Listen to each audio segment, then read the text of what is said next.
Merci, merci, merci. To kutani lisusu to solo la. Mikolele Kebele. Nde koko ti o partager vidéo. Voilà, to partager vidéo to mec un peu ko solo la.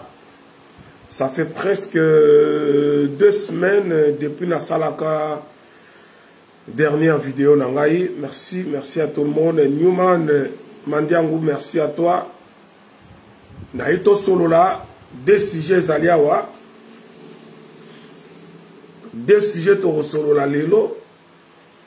Journée à les 15 oyo koleka na Congo. Na journée à les 17 concert Yahweh Rasson. D'ailleurs, c'est la première fois on a la vidéo personnellement direct dans la vidéo concernant concert Wana Massamba Pedro. Merci à Armand Gando. Et ça est important dans des côtés mais un peu que solo là. Et ça est très important toya katope sakaba à vie na biso. Et ça est très important toya kako réfléchir à haute voix. Parce que le Congo appartient à tout le monde. Congo ezalaka ya ba combattant te, Congo ezalaka ba politicien te, de moi ingeta, Congo ezalaka kaka ya groupe batu moko boite mais Congo ezala biso nyonso. Oui, c'est vrai ces derniers temps na osala sous ba vidéo te comme avant. Et je crois si na loba na pesa la raison pourquoi na osala on sous mingi te. Babenga kinga pe ya trop mais waiza pourquoi makambu ya concert ozo lobelate pourquoi to meka pe lobelangwa wa Chana Biani, bonjour à toi, boa tarde. Merci. Mais bandeko to kene moulay mingi te parce que moi makambu belé zali ya rosala. Alors on est où là? Papa. Il y a eu un petit secret dans Zalaka Nango ya kolali sabatu. Fayulu a éliba atom dans azam de ba distraction. Fayulu azana kata système. Je sais tout le monde va tomber bolo bango. Merci Neltek Vita, Marie-Jeanne Kiwolo, Naemel Congo. Je sais que les bazolo ba membo kaizali occupé. D'ailleurs, bazolo baté mais ils allaient vrai que le Congo est sous occupation rwandaise par l'impulsion de la communauté internationale. Ça tout le monde le sait, tout le monde est au courant de ça. Et d'ailleurs, tout ça kolobela yango ernyoso.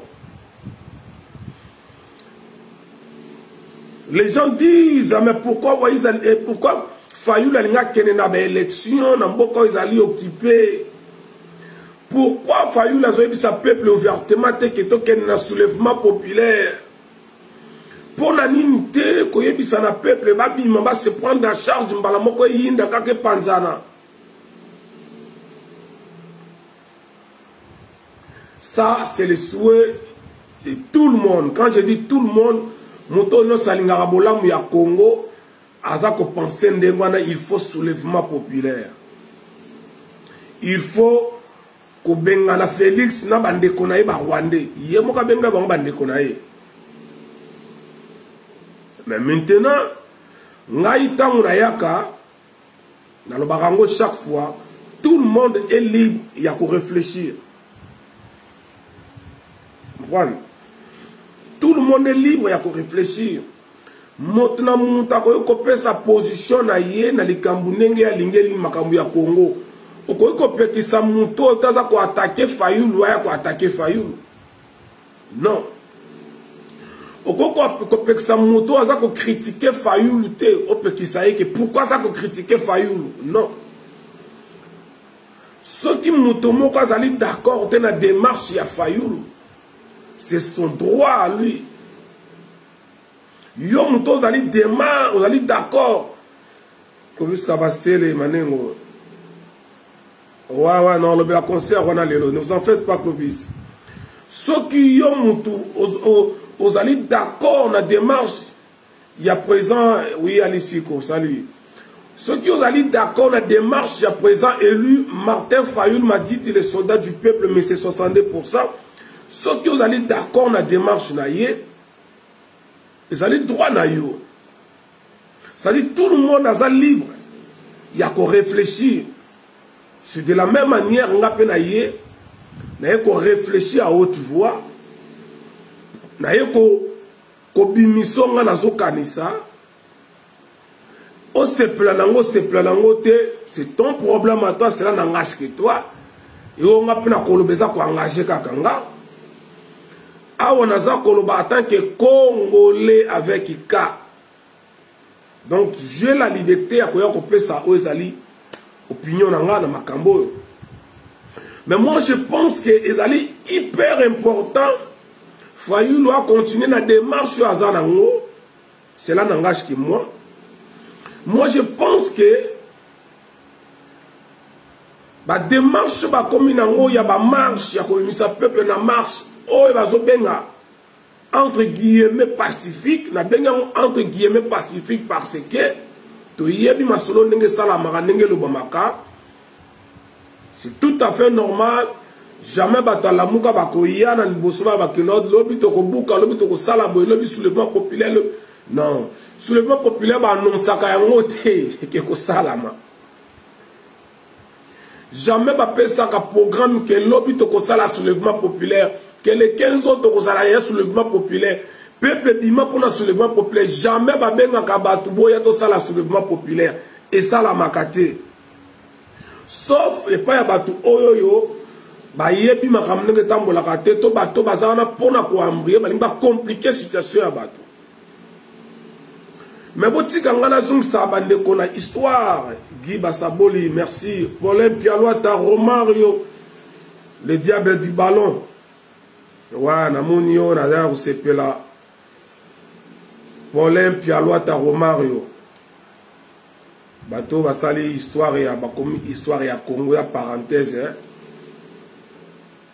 Paulin Pialoata apesa Congo kumu na sepela kamiso na zomona yo bana ya dernier clé motema pembe ba sepela rapeso bazomona bino bokotisa coupe d'Afrique na kati ya Congo malheureusement mboka ebwaka bino na poto soki mutazi Ligue des Champions comme millionnaire mais tala biso ba champion toujours baza se débrouiller na ndenge na bango moko Paulin Pialoata Romario le diable du ballon. Merci. Bolim Sangeza qui par parenthèse, hein, quelque part, na beta pe balé. Ba kulut bazara, ba mbiaka bazara, mpiala to aïb sabino ke, qui jouait à peu professionnel. Voilà. La roti kate pour le Pialoata le Karabou. Donc, zaki parenthèse, on met un peu qu'on se détendre, mouké na bossante na zone na fili d'idée nanga. Donc, la ligne na meka peu qu'on rappelle, biso histoire mouké. Les lots, ceux qui ont comment refléter le 30 juin et comment jouer à refléter l'indépendance. Nous sommes l'indépendance de la Congo, ça l'a raté, oui. Afrique, administrativement parlant, tous allés indépendants, mais en réalité, tous indépendants. Mais ceux qui ont le 30 juin, comment refléter l'indépendance, parce qu'il y a eu un groupe, il y a tout le monde qui va se sacrifier qui pour la Congo est indépendance. Et Batouana Basalaka, Babandaka Babensara Batouté que soulèvement populaire. Le 4 janvier 1959, Babengaka Batouté que Boya, le 4 janvier, na stade wana ya Béangonini ya Oezawana na Matongi wana na Bosanyango. Na Imika, Boya que zali soulèvement populaire. Non. Mbouta Kasavubu, le président le plus crédible de l'histoire du Congo, a bengi saka batu na meeting ya Bako. Et tant a bengi si batu na meeting pour na discours ezali politique. Et jour wana mindele ba boya ki a Bako asala discours na ye, asala meeting ke befasa na kata stade.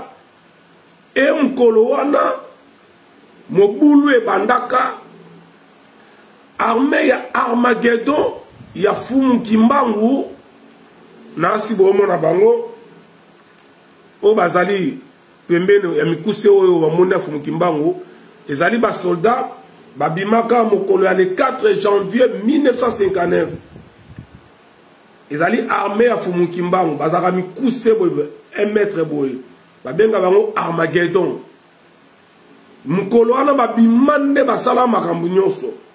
Ça n'a rien à voir na masolo boyoka ki ya Vita. Ki Vita beta ki match na Mikado na 20 mai. Tango Vita poli 1-0. Aza kozonga na vini di 20 mai on kitati na victoire. Akutani na bato akutaki na meeting ya bako.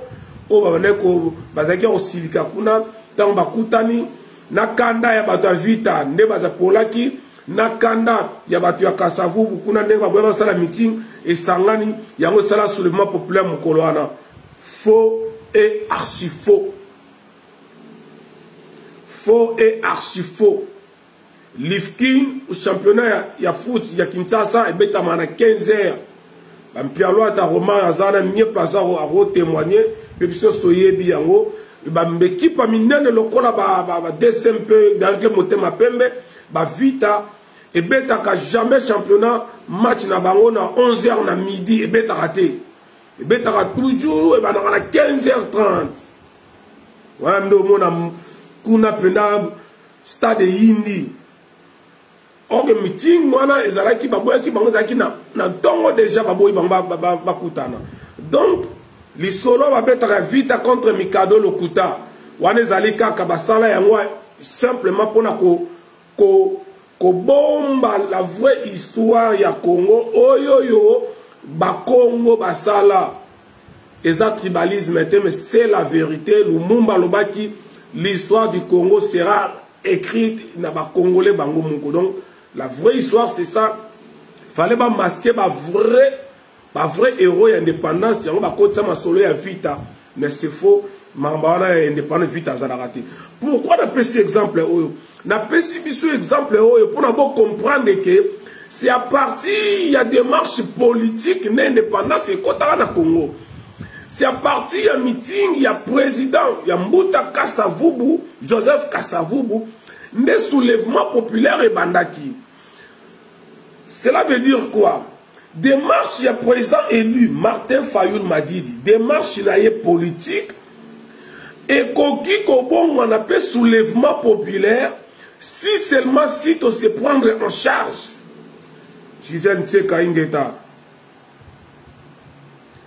Martin Fayoul a fait la démarche politique, a fait une marche pacifique, ça c'est vrai. Mais du moins, si la diaspora a été censée, si la diaspora a été organisée, donc aucune marche pacifique, wana, biso to récupérer en haut, to continue to commission au soulèvement populaire. Na lo bango chef na yemeki maman mo pe bona téléphone na pesi maman na biso moteska zali maman Suzanne to meka pe ko partager. Vous imaginez na Congo mundu nyonso aza na poto a ezana na ndeko na commune moko ezana représentant na poto au moins commune moko bana njil baza na poto bana kasamba na poto bana ngiringiri bana bandal bana bumbu bana selemba bana lingwala izona kine ya Gombe ya Kitambo ya Ngaliema ya Masina ya Kimbateke ya Matete ya Lemba ba commune wana nyonso ya Kalamu tututu bazali batongo bazana bato wana poto. Oui, justement, il y a un azol balisi. Comment se prendre dans ce on azol ba, on a bandi. Donc, ce qui mutu mo aza na poto to sur le grand net ya liste i ko to tuninga question maman liste. Ce qui côté na wana maman liste ninga za wana. Alobi ke ngai ne na zaboye. Nga en tant que mwana soit nga mwana matonge. La petit exemple, maman liste za mwana matonge. Bon, nga en tant que mwana matonge mon collègue 15 wana na utsa moi 300 € na nga en jeu na kubimisa attaque 10 personnes ba jeune na matonge que nengeza wana 10 personnes oyoyo mutumo ozala na 30 jours donc 10 € pendant 3 jours kolia na bango bazala libanda pendant 3 jours. Aux 8 charges, il y a 10 personnes à yo. Nga lokola mwana Kasavubu, na bi bonga na Kasavubu, na 8 charges était à 50 personnes, na suite moi 4 euros na nga na tie na mpandi.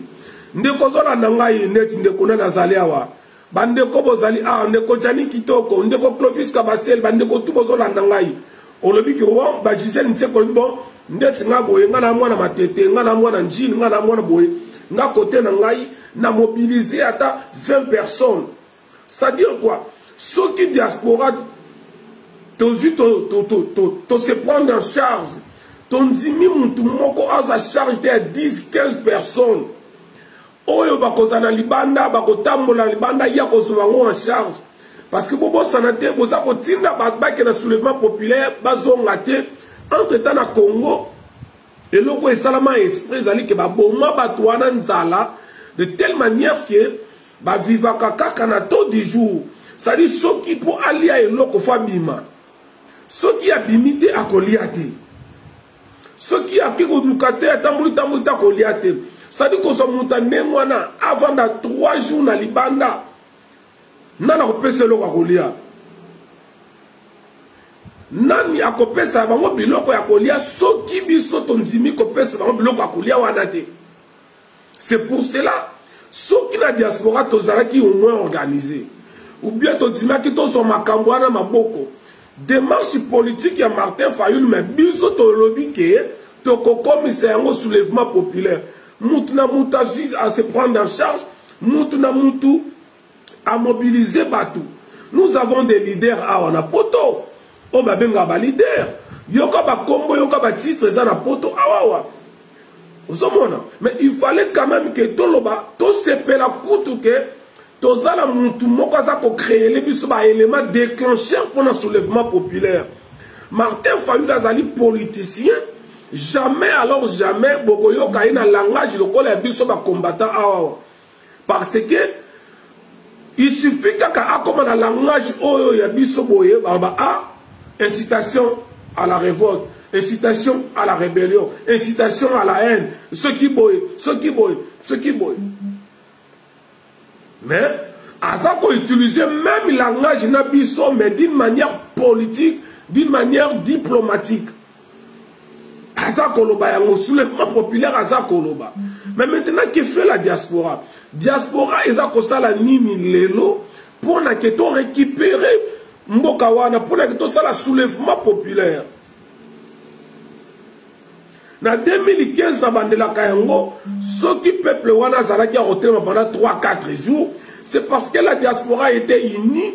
La diaspora bandela kotina mbongo, la diaspora qui makamna maboko, la diaspora bandela ko coordonner par ceux les kana Congo. Et aujourd'hui, ce n'est pas le cas. Diaspora a plus de mamezangatina. Bozomo na kuna bazwa ko swara leta za ko swana. Kuno komona ko bande ko za ko swana bande ko na biso ba Patrick Yombi, aswana na oyo azomsana au moment où il faut tout être pesa maye de pona mboka. Tango na ya ko swana ka biso na biso, il faut tout au moins to concentrer yango na makambo tali Congo.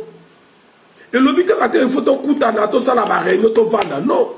Et le gars to sangala nana ni poto meka ko sangala balebele simbakate. To meka ko sangala balebele simbakate. Et le gars difficile na diaspora yali ko sangisa batu, c'est très difficile. Le kola ko sangane simbakate, même mutu na mutu 2 ou 3 personnes ko sala ko sangani. Ata 2 à 3 personnes, on va dire mobiliser na Kinshasa. Deuxième point, ils ont soutenu démarche politique à Martin Fayulu les alliés. Il y a une politique qu'on va comprendre que les il faut pousser Félix Nabaerer. Il faut qu'on pousse à ça la faute, à commettre des crimes, à commettre des infractions. Ou il faut peser par Naïtala. Bandeko, les lorsqu'ils qui Félix Wakanambe a besoin pouvoir wana, c'est parce que pendant que Hippolyte Kanamba Zaki officiellement président, il y a eu crime et salamagaya au Sakalate. la marche, maintenant, vous allez réprimer de façon incroyable. Ça dit, plus tu peux pas balabala, plus Kabila na batunaye, babanaï ko sala, ba dégâts, ba crime. Or, Mundele, et l'autre Mundela talaka plus. Bon, Mundele, communauté internationale, et l'autre talaka plus. Peuple a manifesté besoin qu'on réprime bango, na maminduki, na banini. Voilà. Donc, plus de pousser, plus la marche ko salama, plus Félix a kosalaka ba faute belé, a commettre ba crime belé, ba infraction, ou a commettre la lourd. Les 15, ceux qui t'ont mobilisé, ne t'ont mobilisé, babimi et belé. Boye ba ok, ba koufa, c'est pas mon souhait, mais ça a été toujours comme ça malheureusement. Batbako koufa, batbako zoka, batbako kangama, batbako betama, tout ça est comme nalikolo ya Félix Wakanambe et ko pesé na mutu na ye. Batbako komango noir sur blanc que marche salamaka na Congo na neboye, Félix abomaka batu. Parce que batbako tanga kabila tu kabila mtanoko bomna, tanga Félix c'est Félix qui tue. Donc des marches on est allé ko pousser ya sala ba faute. Qu'on poussait à Kenaberre. Et l'élection en 2023, ce qui est causé là, moi je le sais très bien. Ce qui va Kenabe élection, on a tolingate, Félix Wakanamba Kosala Nyos a triché. Parce que la logique, Félix a causé là, va voter dans Mboka Wana na élection à solo Nengenini. Par quel miracle Félix a causé la deuxième mandat dans le Congo? On a une élection normale. Mais comme nous le sachons très bien, que dans le Congo, on a une élection normale au moment où le système est le moment où nous sommes sous occupation. Mais maintenant, ce que Martin Fayoul m'a dit, les soldats du peuple, alingo ki na ba élection o ngai naza ko souhaiter yakende na pesi ba raison pour continuer ko pesa to yebi ke ba ko tricher mais ceux qui va tricher et que peuple a telemi na ndenga bosolo et que la diaspora to se prendre en charge, c'est un élément majeur pour le soulèvement populaire.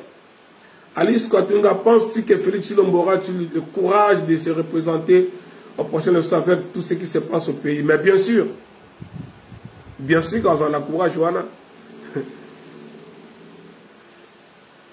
Au fait,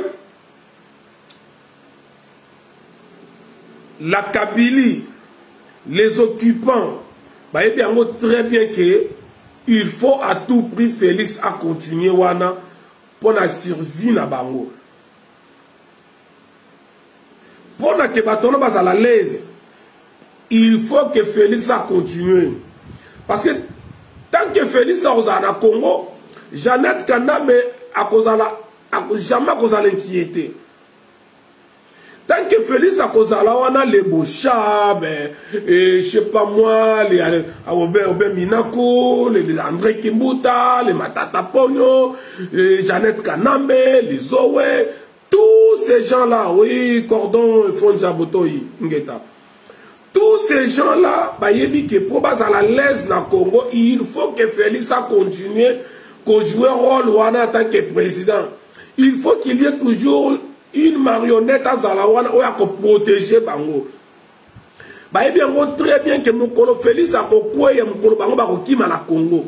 Donc lelo Mouto Azali protection na Bango, ou azo protéger Bango, garde-fou na Bango, gilet pare-balles na Bango, ezali Félix Wakanambe. Alors il faut un élément déclencheur, d'accord, Cordon, justement. L'élément déclencheur, il y a la bango. C'est ça les éléments déclencheurs. Il y a une marche pacifique. Tout ça, la marche pacifique. Mais tant qu'on a une marche, on a déjà besoin d'attention des bandits. Tatiana au Sango Bakanga est uniquement pour la marche. Il faut comprendre que Tatiana monte son matamakasi, la bombe Smith, merci. Il faut comprendre que Tatiana s'est mobilisé, il faut comprendre que audience à Tatiana comme Makasa comme beaucoup suivi la diaspora et pona kolembisa mwa mukie journée à le 15 bakangi ye babombi wana bozala sûr ki bakobimisa kaka après le 15 bozala sûr bakobimisa tatele kaka après le 15 basala eloko bakosala te bombeka mpona journée le 15 eleka mais Fayulu azotinda biso abi marche pacifique. Mais c'est ça, occasion ya mwana. Parce que yoza 8000 km mutola nanga. Wa musika, wana 12000 na 8000. Wana 16000 km mbamsu bana ba Chine, su bazana na betasi ba côté mo ba 16000 km ola nanga. Donc on conquit jamais qu'on crée un élément déclencheur pour le soulèvement populaire. Soulèvement populaire nyonso na mboka nyonso peut salama et ça a toujours un élément déclencheur moko.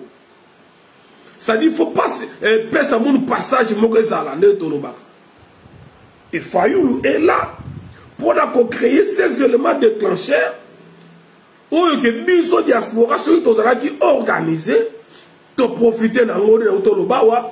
Cordon Patrick a mobilisé 30 personnes à continuer dans le Congo. Attends-moi 500 barres na ye. Nga na mobilisé 15 personnes dans le Congo. Moutozola na mobilisé 20 personnes. Yo kuno mobilisé 10. Vous remarquez que dans la diaspora, tu es capable de combiner ne fût que 500 personnes en charge bisomoko. Et vous les 500 personnes, beaucoup ici, on a une marche pacifique. Les mêmes personnes qui ont une marche pacifique, les mêmes personnes qui sont prêtes pour un soulèvement populaire. Il suffit seulement que nous tout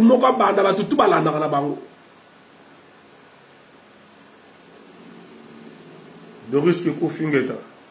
Maintenant boye bisanga. Lelo diaspora so sala nini. Kako critiquer. Kako critiquer diaspora yebi. Koloba kaka ne diaspora yebi. Ya nga na otuna. Yo mutozo telemela Martin Fayulu. Kaka yo otelemela Martin Fayulu. Mais voyez, ce sont les bananes, na ye, kuna obo talanga. Yo tele Martin Fayulu. Yo les sous tele mais la sous Félix. Mekabel Betal, merci. Donc tout le monde a tele mais la Fayulu, la même personne a tele mais la sous Félix. Au resiko yo, aux ala mutu yanani, au monde la nini. Parce que Moutou a côté mais là ceux qui Ozalina Félix yeba ko Ozalina Katumbi ata moment ba potana Félix na Katumbi bazé sikamo parce que gouvernement les a bango nyonso ensemble za bango na kati. Donc ceux qui Ozalina Félix Ozana Katumbi Ozana Bemba Ozana Hippolyte Kanambe Ozana Kagame Ozana Museveni Ozana Bamindele nyonso wana Ozana Batutu wana ceux qui Ozana Félix. Ce qu'on a Fayulu, c'est simple, on a un peuple.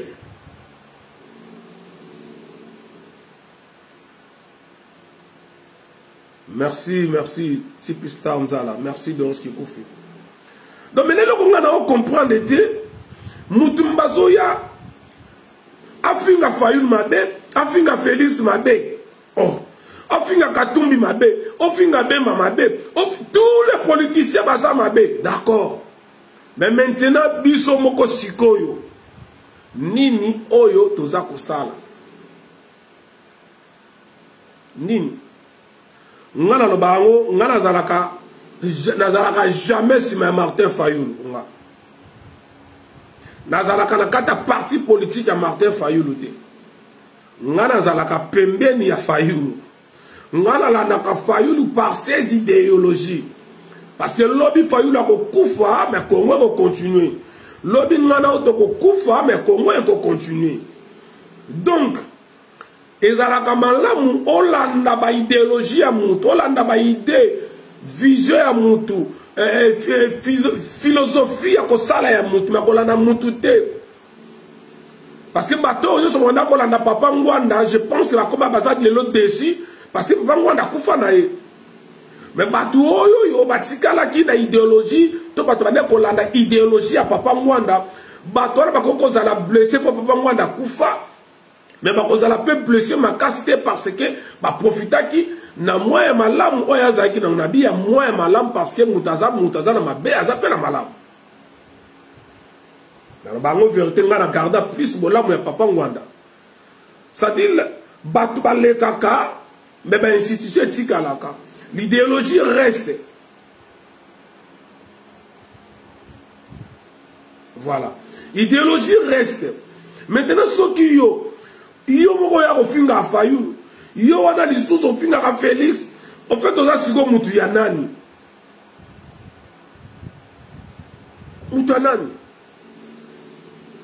Ben wayiza yo combattant, makamui toujours pourquoi ka Fayulu, pourquoi ka kokote la ba politicien, parce que lina kote la nani? Parce que lingo lingate, ceux qui ba engagé mboka wana, yo za na poto ozalate. Oya poto ozalate. Ngana tozana 8000 km, 8000 km, 20 000, 16 000 km, 12 000. Mais ces gens-là, ils ont un terrain. Les langages autour de la poto, oh nani.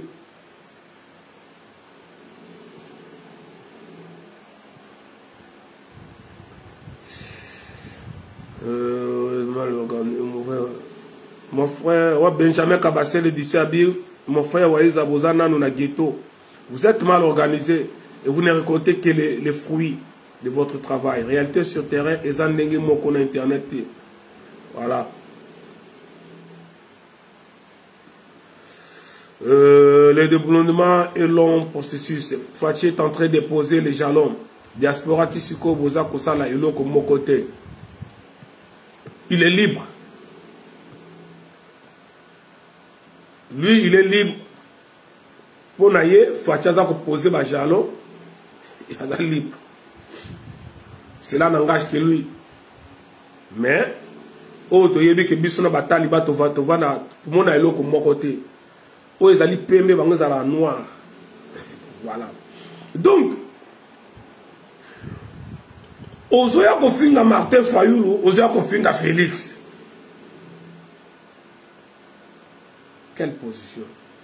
Mais tant que c'est engagé mboka wana na makambo nyonso, kaka ba politicien wana de mutu ba kokende, olingo lingate, oboya Fayulu te, olinga soki muzito linga ete, olinga Félix olinga ete, olinga Bembo olinga ete. Donc tous ces politiciens olingo lingate, bangonde ba ko engagé mboka toujours. Merci Mekabel Batal. Donc, bangonde mutu ba ko engagé toujours Congo. Donc, à un moment donné, il faut que ça me salaka. Moi, personnellement, namona nanu te mabe ou fayu la sala, oh, mutawa ko attaquer na mona ngote. Na mona ngote. Na mona kate raison ni nga na ko teleme la fayu, na mona ngote. Okoya ko attaquer ye pasala kinini. Pasala kinini. Pour asala kinini. Donc diaspora to profiter koutou na démarche wana ya Fayulu asa ko créer ba élément déclencheur ni tété participation ya Martin Fayulu na ba élection le l'autre nga to yebate que Félix Wakana bazora 15%. Ni tété la participation du président élu Martin Fayulu Madidi, les soldats du peuple aux élections. Tomato yebate que le Congo fonctionne sous l'accord de l'Émirat. Tomato yebate que Félix a sala ba deal na ba Rwandais. Il a fallu que le président Fayulu a qu'il y ait une élection pour comprendre que oui, Félix a été Kamboka. Il a fallu que le président Fayulu a dit qu'il y ait une élection, oh, il y a boya kripe, mais il y a un conséquent, il y a raté. Oh, Fayulu a dit qu'il y a une machine à voter, machine à voter,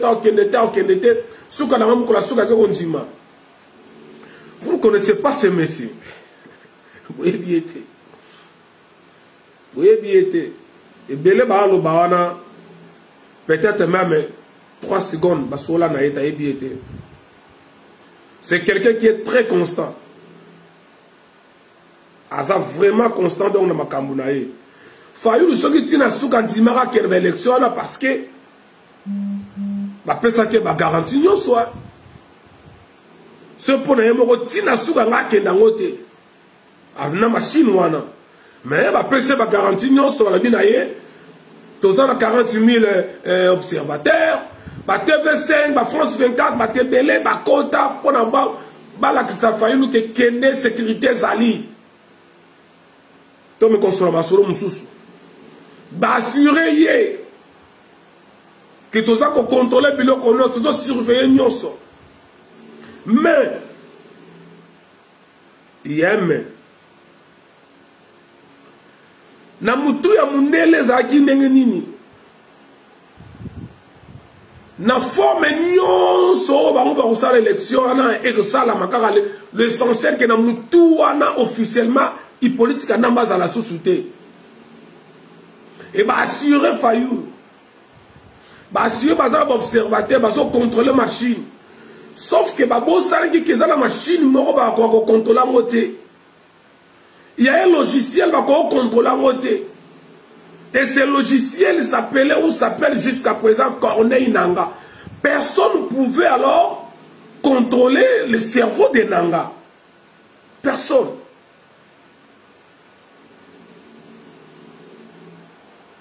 Ne pas assurer Fayulu qu'il y a une élection, on a bien. Et tout peu on va dire non, Fayulu non. Tiens, c'est tout cas la bombe qui est bien, toujours batoua la bamindele. Mais ce qui fait là-bas qui a quand même monokonaye, né Félix Azopenambo Kawana, à terme Kyo, tout le monde est ça, mon qui est gossa ma société. Donc les lots diaspora va combattre pour aller à CP là. Parce que nous avons porté parole au Congo. Nous avons une revendication diaspora, mais nous avons un Congo dans le monde, c'est Fayulu. Qui ne sait pas ça? Il est le seul politicien ouvertement qui passe à Congo, à Kinshasa. Le seul qui dit ouvertement, il faut le dire, qui est problème à Congo, c'est Rwanda.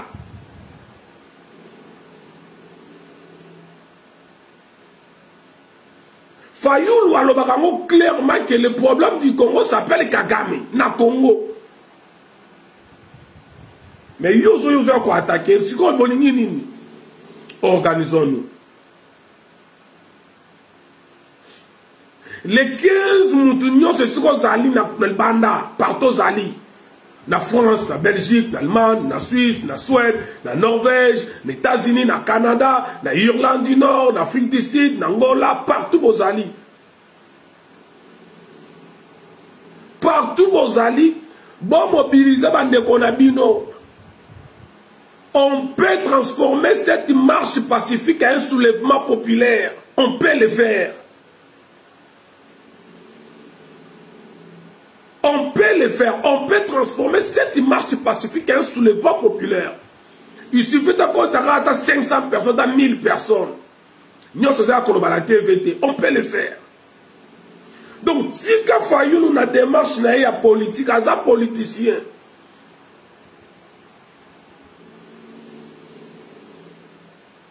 Et si tu as Fayulu comme ça en 2019, na otanga ba kombo ba tout bazaka mukolo oyo tokuta na Fayulu et dit maintenant makulut na ngai na Belgique ba Pichu Somongo Zoro Bilel ba Jenny Fouti nani Somonodol si ya musicien pas à la combattant makasi bienvenue Bambale qui encore azara na réunion wana na bosani nani tout ça moi mingi tokutani na Fayulu pona oyebisa ye kotela ye projet o diaspora zo senga asengi to tsango na papier to tient na papier na kota na détail non sauté to tient na papier to pesi et to mona yango pe salama et na moment wana tango wana ya kotumba zo frapper makasi. Bon, au frapper ce qui n'est pas le bagage pour frapper. Pour ma camoupe, il y a kotumba, il y a à boire et à manger. Il y a à boire et à manger. Qu'on néglige le tumba, il y a à boire et à manger. Et toi, tout ni président Fayou, tout le président. Ce qui est l'homme Moutoumoko a récupéré Moka la Mindouki. Position aux Aladéni. On s'aligne derrière Moutouana, Toyoko Tele na Moutouana. Fayou la bino, ceux qui Moutoumaka Koutaye a sauvé Moka Lelo, Tozana Simanaye, on va travailler ensemble. Ça, je vous le dis déjà, na Lobiango. C'est pour la Sabino que empêchera les politiciens empêchera mutu tasima mindu qui pour sauver Congo. Na mona zo tuna bino nani oyo aza ko empêcher bino diaspora pour s'organiser pour ça la soulèvement populaire nani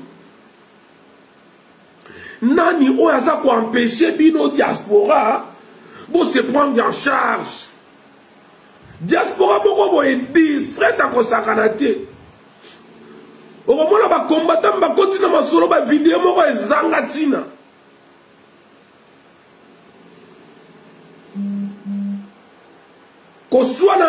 en barando.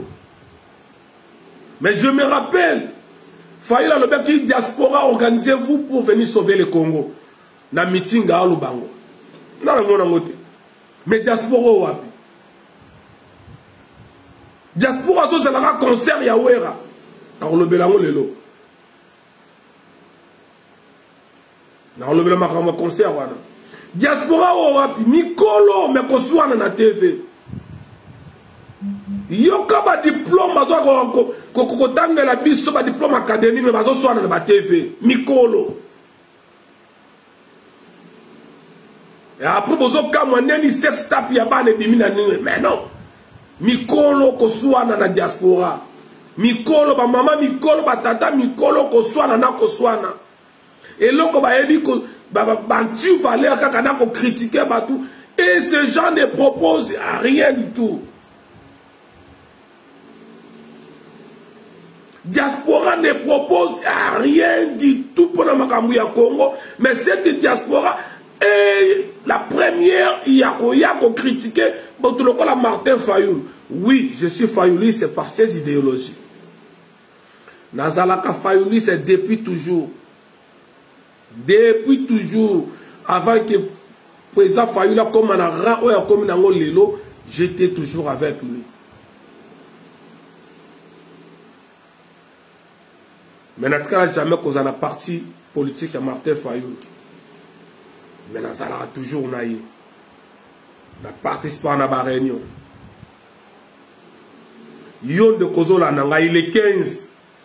Nini o yoko porté pour la soulèvement populaire o tuza ko gange salama.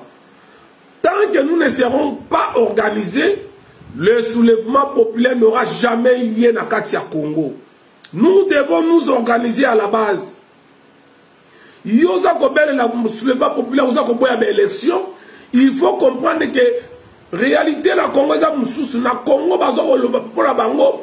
Il faut battre la Félix, même pour 2023 comme ou bien pour tout le 2023 à dans les sous-soutés. On n'a pas les mêmes langages dans le Congo.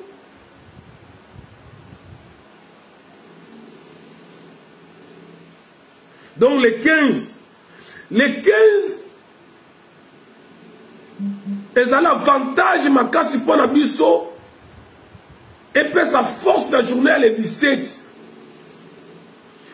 Les 15 des alliés marchent.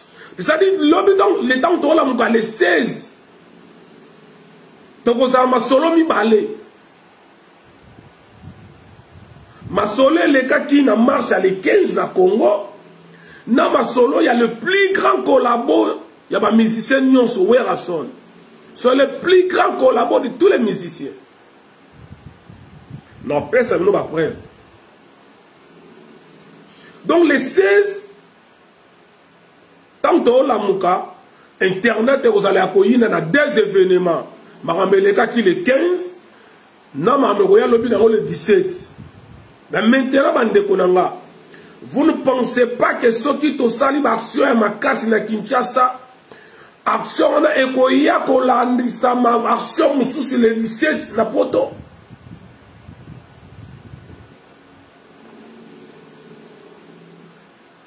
Vous ne pensez pas que ceux qui les 15 na Congo, moto pende peli à solo solo, les 17 awa na poto. Na kanda na bato bazana, vous pensez que wera autant ma kona Zénith. Donc, journal 15 est très importante pour la biso et même à biso bien la journée le 17.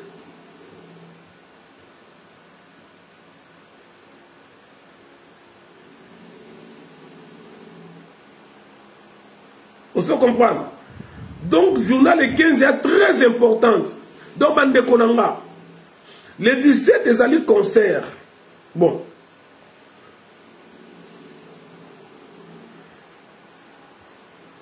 C'est la première fois Nayana Lobela Masola concert Mirenga Twanga. Merci. C'est la première fois. Oui, nous avons intervenir dans la question de mission pas bateau. Mais Ngamona Lobela c'est la première fois. Mais nous avons que la coulisse on ne travaille pas. On travaille en coulisses. D'abord, pourquoi? Ah non, bah combattant, pourquoi poser à Kola la bozolo baté? Pourquoi concert à Wera Malili na poto bozolo baté? Il y a deux raisons. Non, trois. Il y a trois raisons.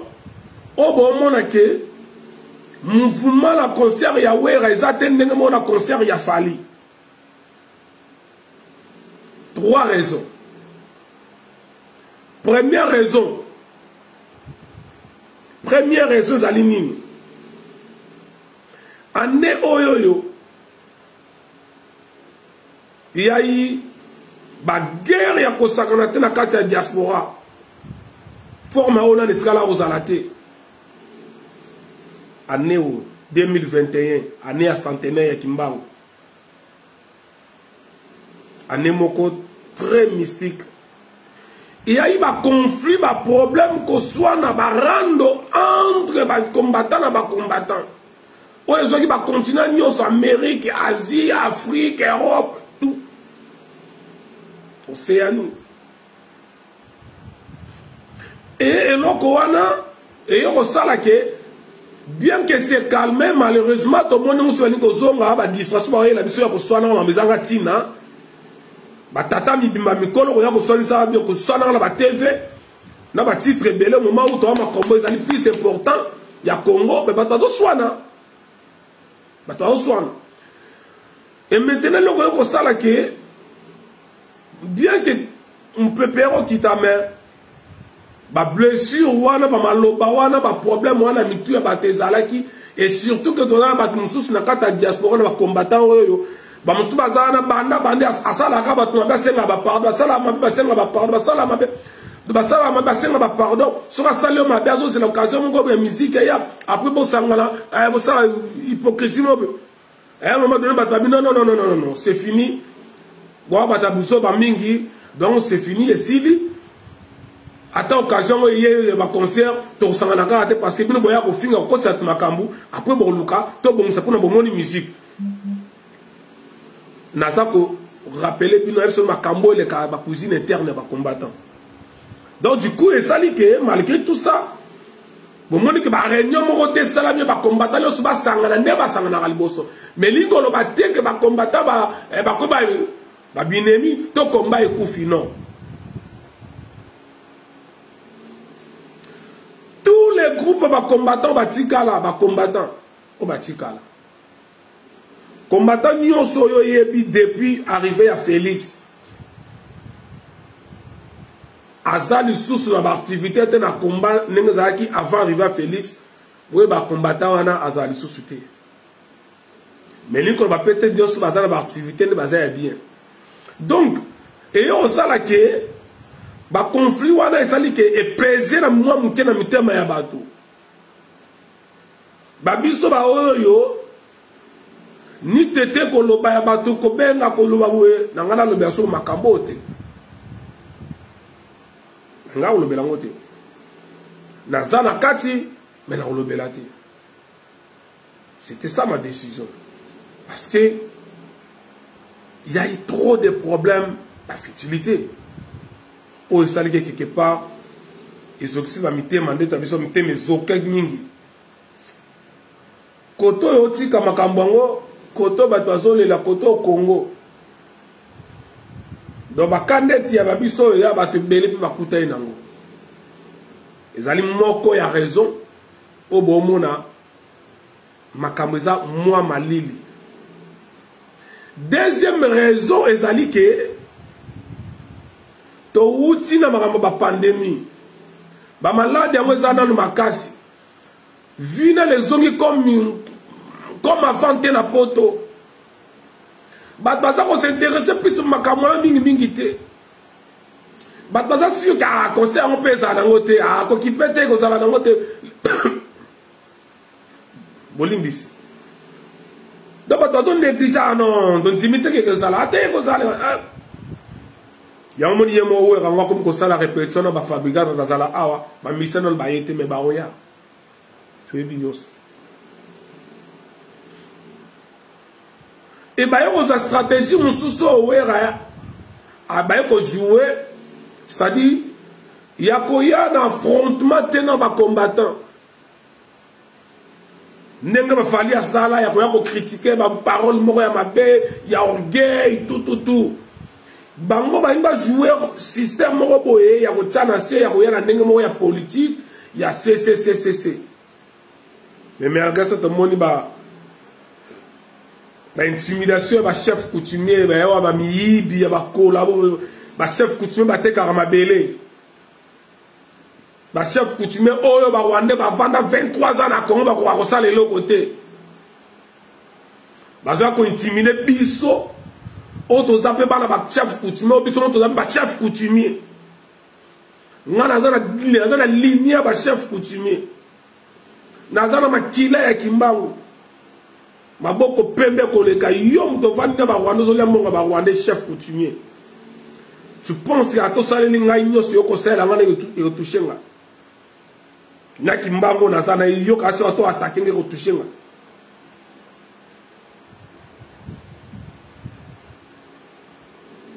Donc, on a un système moko boye, un calme, sans maquiller, mais biaisoté kamate.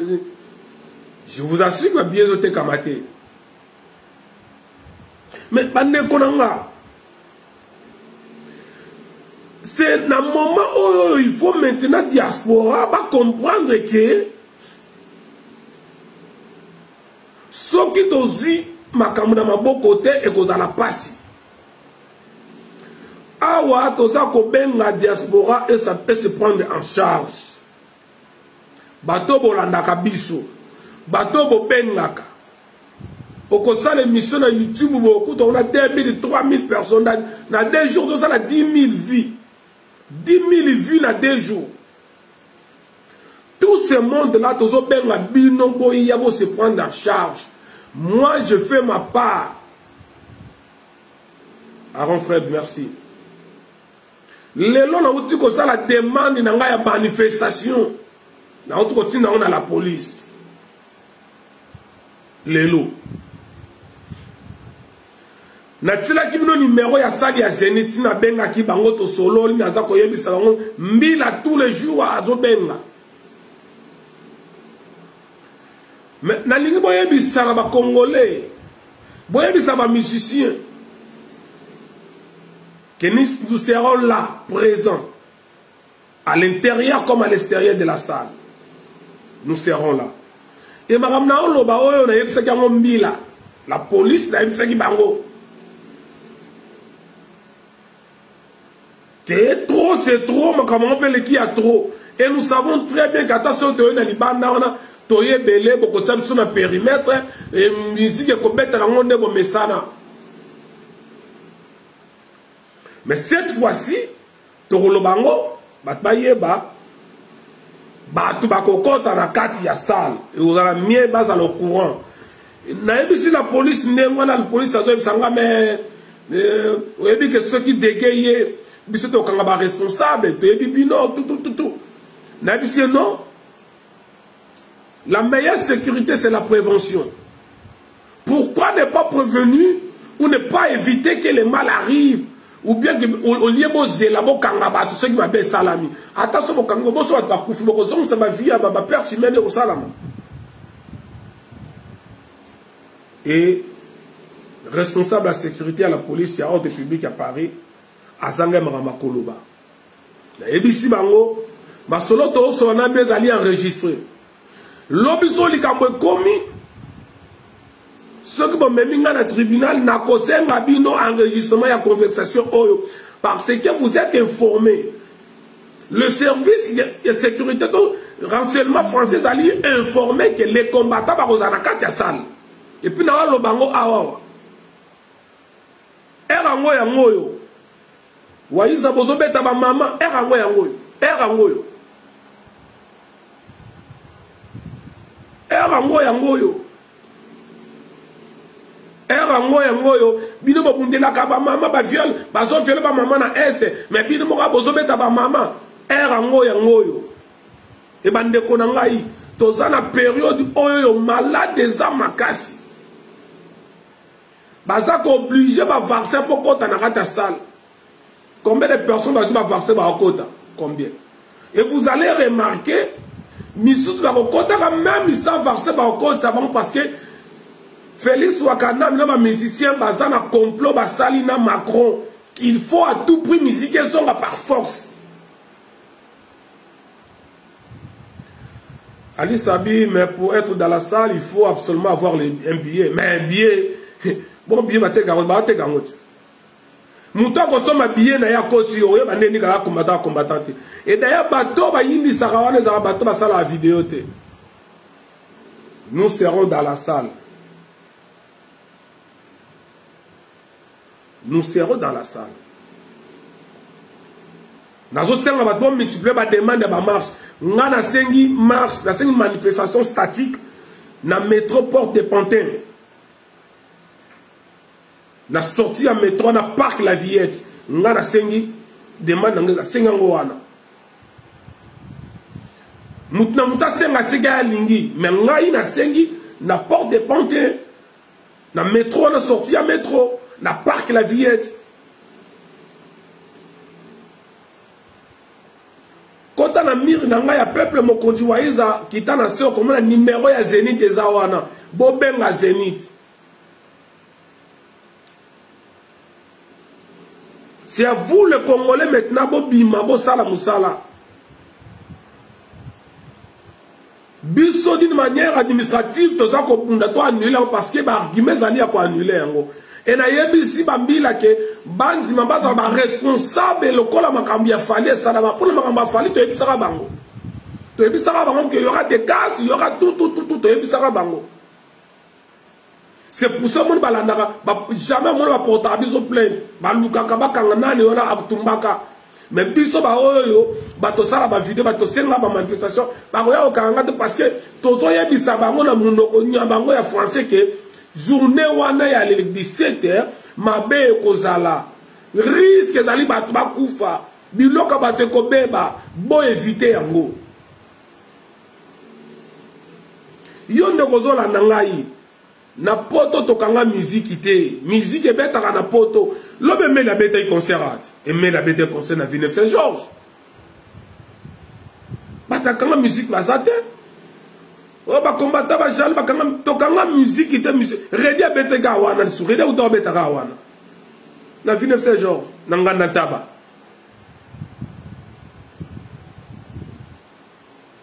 Jamo abi de comprendre ko bon we raté avant mon kolowana te pour makambo nyonso o ici là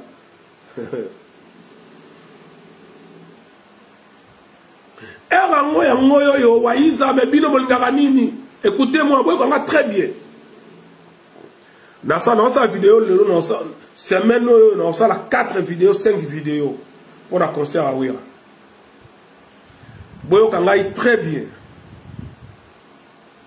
Mon côté, à un droit à copier qui sa mouta qui est de concert. Moutouté. Bola nanga très belle comme na loba. Moutouté azana droit. Yako pekisa we rabeta musique na ye. Moutape azate. We rason azana liberté attaque moutou wata concert na ye. Il est libre. Yo moutola nanga yo lula ambiance na âge na yo lula ambiance. Yo moutola nanga loyenge na lo lula loyenge. Musique ils ont manqué yo. Moutaza ko pekisa yo to somma billet, c'est ton droit. Nous sommes dans un état, donc c'est un vrai état de droit à la kawa. Mais alors, droit au yo ya rasona sana ya ko tsa concert. Droit au yo sana ya ko somma billet ya ko de concert. Ngape na zana droit wana ya ko manifester contre concert. C'est mon droit aussi. Ceux qui ont allé convaincre qu'il faut aucun de concert, ou bien ça va pas qu'il y ait de concert, il faut aucun de concert. Ngaï pe na sa convaincu que il faut la paix qui s'abat au concert pour aller mabé. Nazali libre. Yo zali libre aucun de concert, ngaï pe nazali libre à côté de la concert. Mais là, on est les caras. Là, comment vous allez que bateau yo bazala liberté à koboya concert ba les caras ebele ko le bateau yo ba linga concert yango bon moni ki musique beta raté. Nous connaissons ko changer kaka que bateau ya concert ba comme ebele o batel ma musique ba comme musique e ko songa lango o ba uta Congo e ko songa. Mais le ko la ti lelo Congola linga ane sous musique ité. Mais tant que on a confiance à Kolobake, ah boton ici ma prison kuna, bino boton ici ma prison kuna, voilà mandaka ba HLM. Mais badouana baton ici ma prison ming soko talibango sur 100%, 80% ba qui bata ba musique. Je dirais même 90% dans la ba musicien. Les lots qui sont dans la prison, il y a eu des France, il y a France. Au Congo, tout y a des Congolais, des prison comment réduit.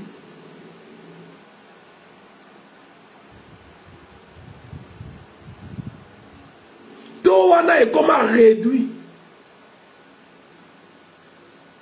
Pourquoi? Parce que élément où il y a des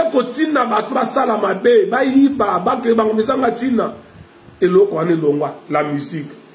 Bato balobakeno bakombata batema misa ko bayaka kozwa babimana bana na bango na lokuta ya ba misa bayaka combien bazwa bana combien et belé ya bana basi basé belé na France ba misa bayaka ko bazwa combien. Ça c'est un faux débat. Là c'est juste pour résumer notre combat la miette.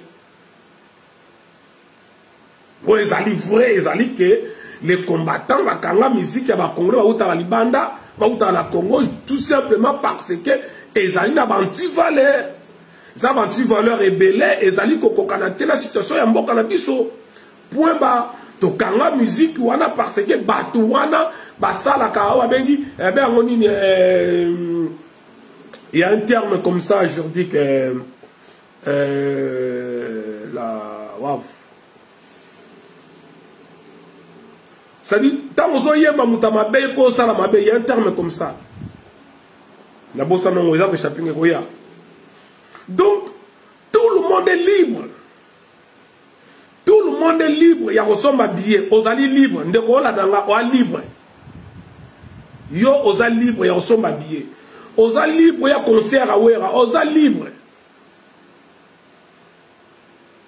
De toute façon, oza en France est à bisoter. Ozali libre. Nenge oza la liberté. Il y a kokota concert. Nenge pe bisoter oza la liberté. À côté mais la concert.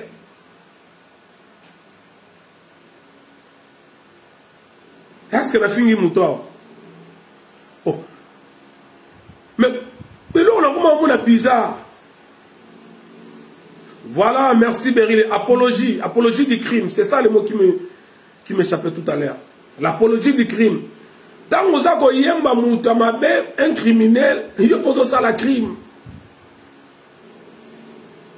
Mais quand vous avez un téléphone, il y a un site, il y a batouana, il y a jihadiste, tu verras. soko me kokota na code na suite na bango lobi nango mbila ko na ndako nawo soko me osale lo côté okoti kaka okoti ya kokoto tala kaka obengi mutute osola mutute osombe lo côté na site wana opesi mbongo te mais de fait ya ko visiter kaka site wana ah o visitant pour nini eloko ne etingio eloko ne sepelisio demande d'explication mbila mbala moko ayepa na yo o partager biloko ezala lié de terrorisme automatiquement on commis terroriste bakangi yo na nzembo na yo oyebi terroriste automatiquement bakangi yo c'est ça l'apologie du crime et ces gens-là le font tous les jours. Ah mais Waiza olingi nini bako vivre ndenge nini ba vivre na mabanga ba vivre ka ndengwana il faut yemba ndeki mbuta mobali soki ya mama na nwana ya muyibi pozo mbongo il faut kumisa ke tango fort azo mbongo kanyama zo mbongo azana choité. Mais voilà encore une raison où ils ont fait ça combat na biso sens toza ko bunda polobi mutu lokola ba petit wana ba Nigeria wana te ba leka Koffi Olomide na mbongo nazo mona te na miracle nini na musique oyoyo tabule ya sala maître Kimsa leka na mbongo je ne vois pas.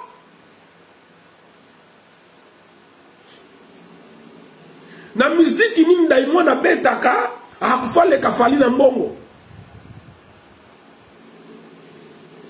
na musique nini yo ba Nigérien wana ba betaka bakeleka batolokola bana wenge wana na mbongo na musique nini ba pepe kale ba Koffi ba pauvre ba kwedi lelo vraiment c'est pour le film nigérien lelo ba Nigeria ba film na bango c'est pour lelo. Mais groupe salon ba niko sala ba film ba Nigeria ya grave.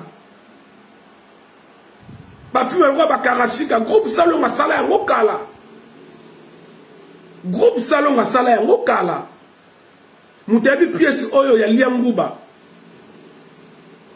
Oh bon me ngazala ndoki sanza za ndoki na ba shaba ba bon ba nzinzi na kata vert ba oh et bi film wana a se rappeler. Ya groupe salon. Batakala ne ba oyebango oya Liamguba théâtre Liamguba ba seno esalama yango oyo ya monde pesi le ba Nigeria valeur na ko ba film ko bangsa titenge sala anda ko sala ngo banda kala. Mais maintenant bato na lokola ba Kwedi ils sont pauvres jusqu'à présent papa Kwedi ba sala ba pièce etikala film obimba dialogue contre sans souci ba mwana ntsusu. Regardez Batouana.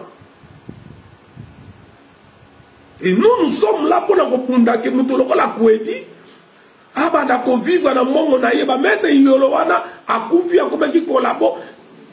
Mboka za ko reconnaître bangote. Batuloko la ba papa wemba. Akufi na Kenya bazotia ba publicité partout. Bilamba la taki Galiano boko teka bilamba na teka ngoli c'était pour na papa wemba un Congolais. Mais il a couvé pauvre. Papa m'a couvé pauvre. King Kessler m'a couvé pauvre.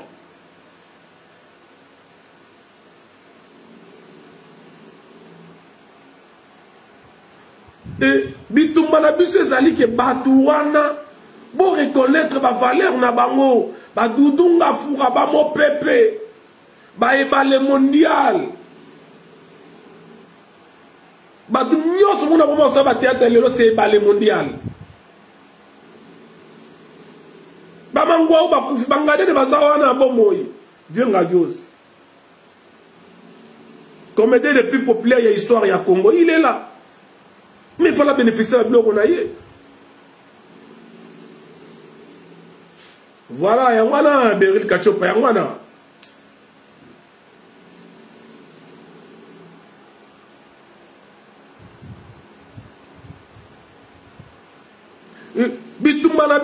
que ces artistes, boye ba ko pesa bango valeur na bango ba valeur bazo ko mériter bazana ba mongo mais nanda ko zola bango mongo wala il faut qu'on mettre ba structure beaucoup en place et ba structure se mettre en place ceux qui mboko zali organiser Ouera bon bazana parce que Ouera c'est un collabo c'est l'émission le plus collabo na tanga Hippolyte Kanambe Moutawana on sa débauchage à ma combattant c'était Ouera son.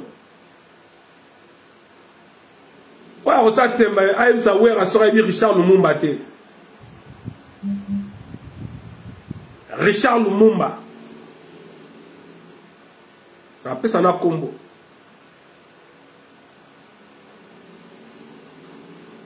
Le musicien le plus collabo, le grand collabo musicien c'est Ouera.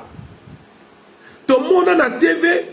Hippolyte Kanambe bengisi ba politicien bengisi ba responsable ba institution bengisi ba député bengisi ba nan ba ministre tout n'a parlé du peuple na Ouera na kati qui était Ouera son quoi ça laisse ba bengisi ba ministre ba gouverneur ba député ba PCA ba chef d'entreprise quoi qui était Ouera son fonction ya Ouera zalaki nini on va ne participer na ba réunion wana nyonso. Il était qui pas ya Rwandais? Ce gars là jaloux, d'accord? Pour mes athées. Il était qui? C'est Ouera son Ouera qui na base. Biako yako kanga kaba tu so ba ke Kinshasa bato wa aner. Ouera son.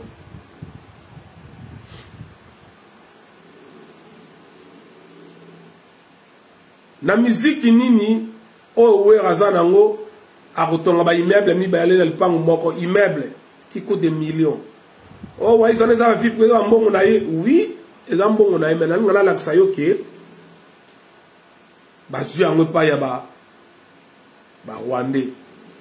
Oh mususu wana kanga patron ba comédien sai. Ce qui mbongo ba Rwandais te o azu mbongo a Congo ba pesa kayete. Le bolingo ya robeta musique na malade ezali awa ne kuna baso telemité lobi ko ya ko beta ngali solo ko tuna batwa wa isa bolo tala musique ezongi nango mutu nyosa tele ma Congo ezali ya ba combattante le 17 ngala sengi de manifestation de 8h à 23h parce que concert na hier za la vendredi ba 18h 18h.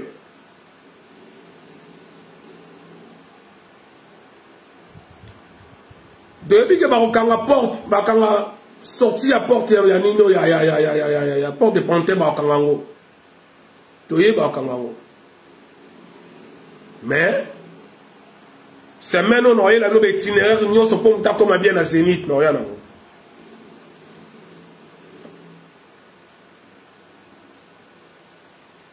Mkolo wana Kofi Olomide Armona déjà ozoye la yi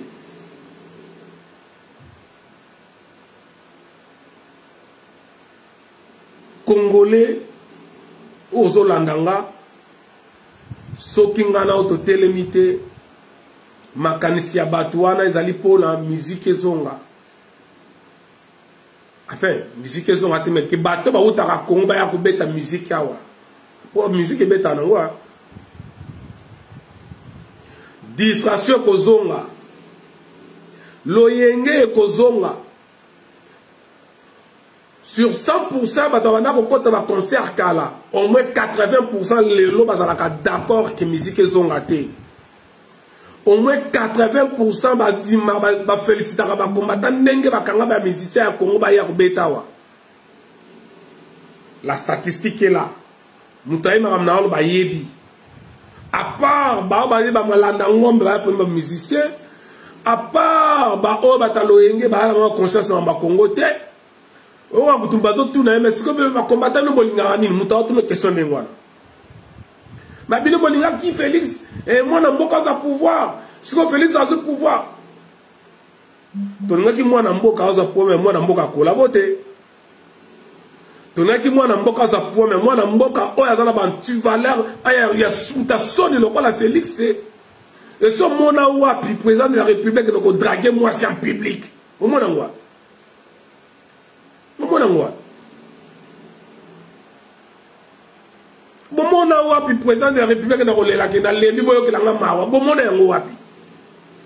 De yoka rapport lié des journées moko lié tozolela. Muso ba lié raté mikolo nyonso bala banini. Mokolo moko ko lié té mokolo moko lié té. Ozolela ba yoka la mawa. Et bon mon peuple ouais ça la langue te vie mo bimasiko bala banini. Mbala nenet bala basiko nini.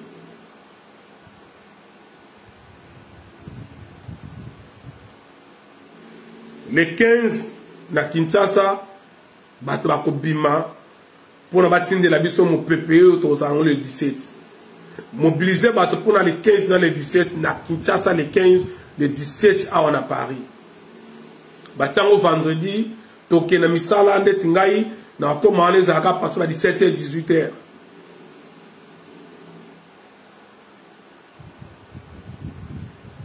mais bande comme sous ba ozala wana déjà bande comme ça ba combattant dans 8h ba ozala wana ba oyo ebi ko kende musala okoyo ko senga journée so ko sala après midi sengi ta journée ya problème était pour nga so na sala après midi na senga na journée mais le na sala na tongo après midi na à partir de 16h na libre ba frontière eza ko funga ba na Suisse boya bao ba okota na kati buyebi kande mama ngezalaka bokota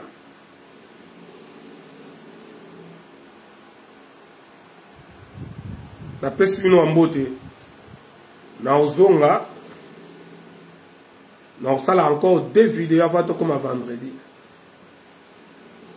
pour na ko expliquer bandeko ba uta ba ville mususu neni ba ko okota na Paris.